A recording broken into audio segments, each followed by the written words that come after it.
Before her dream genius arrives, Joe Fox shows up as a surprise. Subtitles: a business competitor who left her feeling utterly disheartened despite her clear rejection. He seemed completely oblivious to the meaning of no. But Joe still sat down across from her, blatantly ignoring her rejection. Talk about Macchiato DiCaprio, not here. No, you're not here. I'm just waiting for my friend while being utterly paranoid about Joe's friend. Kathleen felt conflicted. To drive him away, she threatened a martial arts coach was coming and Joe would be beaten if he lingered. But to her surprise, Joe remained unfazed and pulled out a deep red rose from a book. What a strange move. Joe wasn't afraid of the so-called martial arts coach, not because he was tough, but because he knew Kathleen was lying. The friend Kathleen was waiting for was actually Himo. The plot thickens.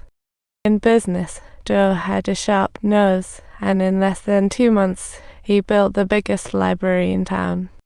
But his family background and powers made socializing a hassle, with everyone having ulterior motives.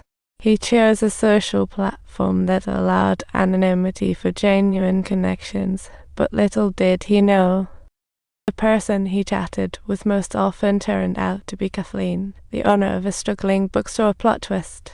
They agreed not to reveal personal details to keep things mysterious. What a bizarre deal. As a result, these rivals remained oblivious to each other. Then one day Joe's partner informed him that the only competition left was the corner bookstore. He thought a 20 square meter bookstore was no challenge, but to monopolize the market, he decided to go pay his respects. He came here disguised as an ordinary customer with his aunt and brother, their fates intertwined. What a cosmic joke. This extraordinary relationship roused Kathleen's curiosity.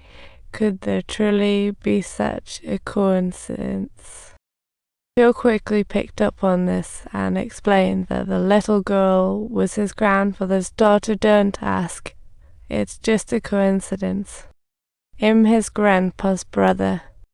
Nadie is my grandpa's son. Annabelle is my grandpa's daughter. Just look at them at checkout. What a bizarre sight.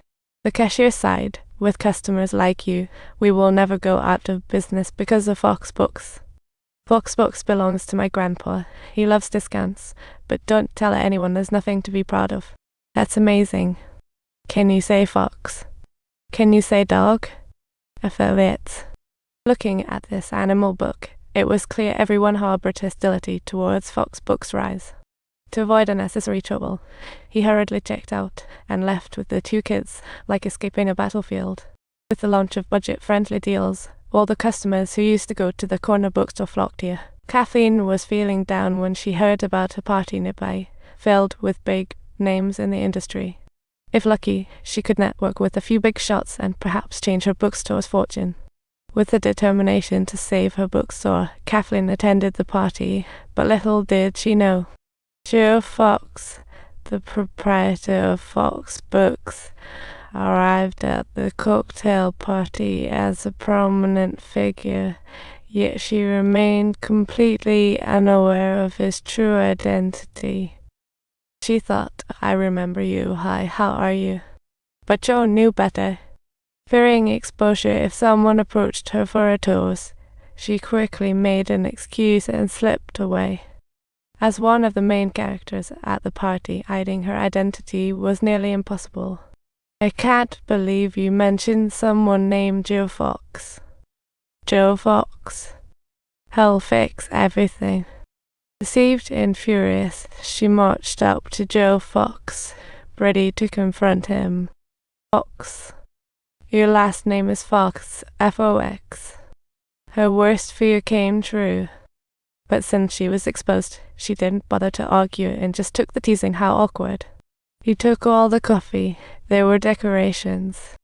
Just as she was about to leave, Joe strolled right up to her.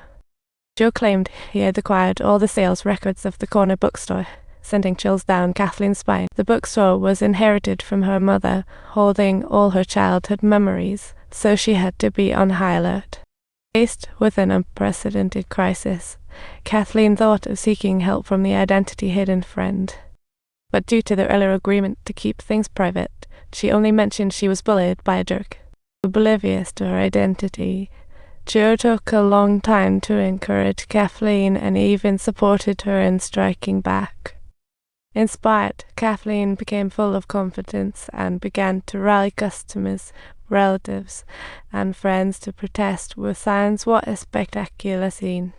Jo clearly didn't take this petty tactic seriously and maintained his cool demeanor. It was not until Kathleen brought the matter to the media's attention that the situation escalated to an uncontrollable point. She compared Fox Books to an emotionless commercial machine, making Jo's teeth grind with anger. Although Jo's business wasn't significantly affected by the Fox Books PR team, the thought of Kathleen's every move made his head pound. It made Jo's head throb at every thought of how he needed to spend money to retain customers. Don't forget to subscribe to our channel for more exciting content.